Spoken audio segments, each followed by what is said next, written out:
breaking the destructive power of slander, restoring your vessel of achievement. Welcome to today's journey of deep analysis. It is a pleasure to explore these fascinating materials together. Often, when we discuss networking or the science of success, there is an illusion that we are engaging in a form of precision engineering.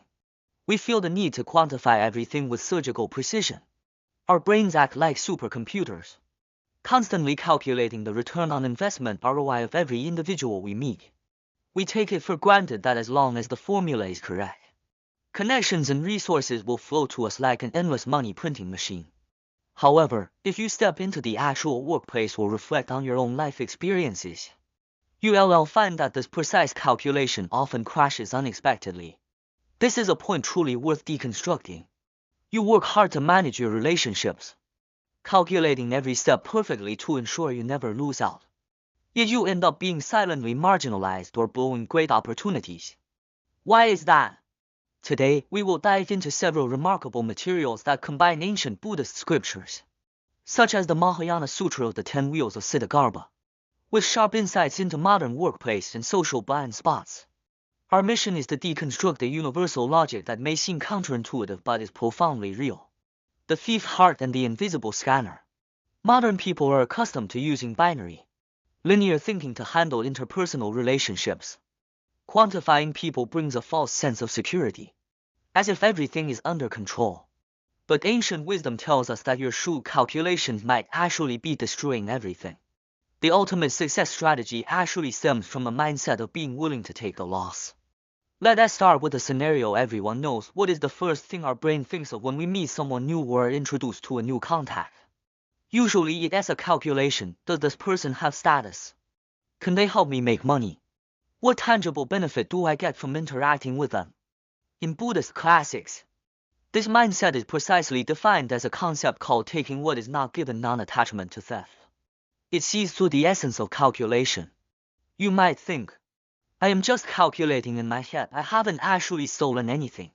But this is where psychology and interpersonal dynamics get subtle.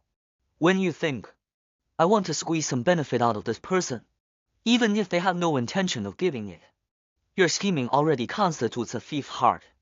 It is like attending a large social gala where everyone seems to be wearing invisible scanners over their eyes. We think we are disguising ourselves gracefully.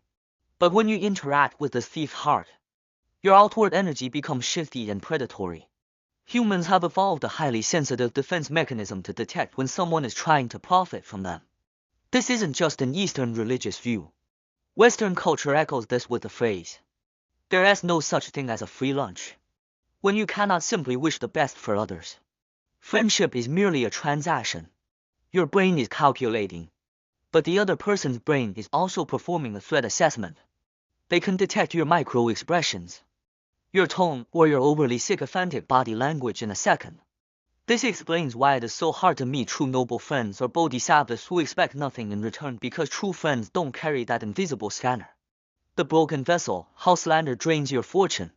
If an internal calculation creates distance, the moment these thoughts turn into words, specifically divided speech or slander, the situation spirals out of control. This is the act of actively destroying your own foundation. The Mahayana Sutra of the 10 Wheels of Siddhagarbha and the Maharatnakuta Sutra describe this powerfully. They compare a human to a container. If you distance yourself from divisive speech, you are a vessel of good Dharma, capable of accumulating resources and good fortune. But if you habitually engage in slander, you become a leaking vessel or a broken vessel, a container with a massive hole at the bottom. In the modern workplace, complaining is often seen as a social ritual. We bond over a common enemy, like a lazy teammate or an unreasonable boss. But this is a toxic connection. By complaining, you are signaling to those around you to protect myself or prove I am superior. I am willing to sacrifice others. Your colleague might complain with you, but their brains are recording your behavior.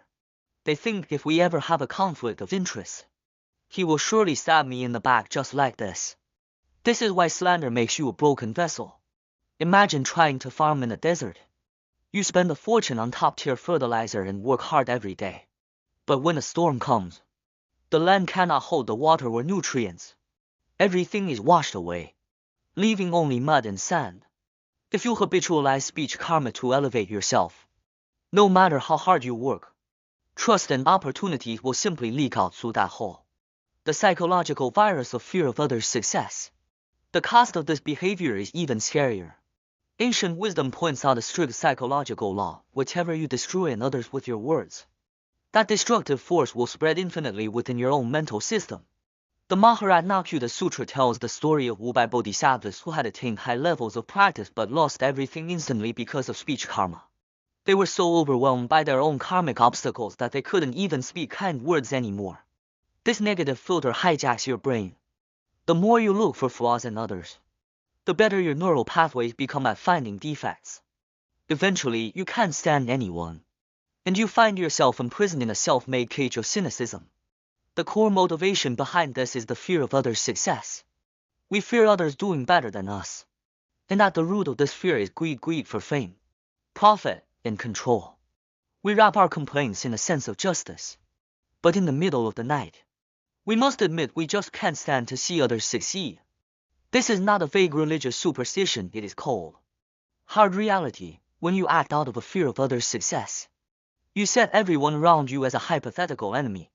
Others may not remember every good thing you did, but they will remember the moment you viewed them as an enemy, even if it was just a tiny jealous look or a cold smirk. They will build an invisible wall around you for their own protection. You end up alienating the very people who could have been your patrons. 3 case studies: Liu Bei, Mirong Fu, and Elon Musk. Let us look at 3 contrasting examples. Liu Bei during the Battle of Changban. Under extreme pressure with Cao Cao's elite cavalry in hot pursuit, Liu Bei refused to abandon hundreds of thousands of civilians. From a shrewd business perspective, this was irrational. He risked total annihilation and lost his family in the chaos. But he did not abandon sentient beings, because the whole world saw that he was truly reliable.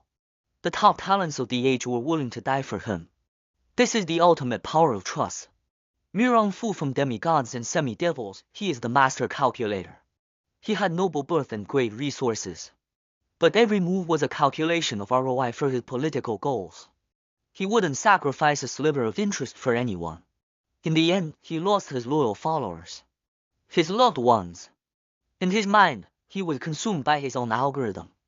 Elon Musk, analyzing him through the rules of the universe. Musk succeeded largely by following the laws of physics and business logic. However, the materials suggest that when he becomes embroiled in divided speech or public verbal battles, especially in the massive field of fortune that is social media, his momentum takes a hit. When a global leader engages in social destruction, it erodes the network's trust in their stability. Investors start wondering, will he do this to me next? Conclusion: life is a giant echo. Success is about following the rules. Like cooking rice, the ratio of water, rice, and heat are the rules. If you ignore the rules, the rice burns. Those who spend their mental resources attacking others lose the basic ability to do things right.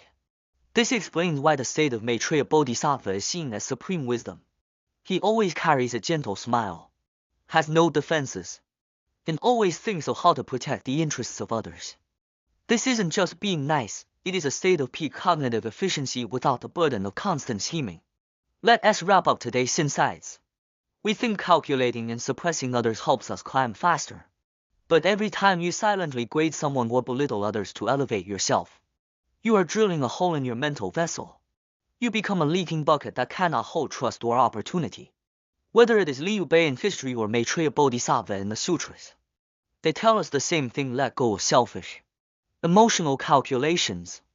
Use wisdom to protect the interests of others and help them succeed. That is the most stable science of success.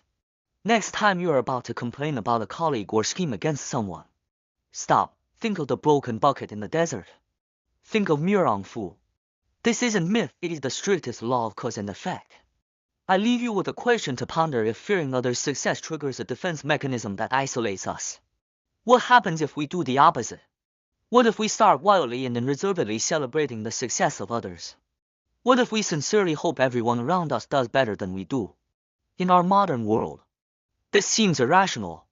But could it be the invisible investment with the highest interest and fastest return in the universe? It is worth an experiment. Friends, life is a giant echo. If you fear the success of others, that malice will eventually lead you into isolation and suffering. If you wish for the success of others, that kindness will eventually perfect your own vessel of achievement.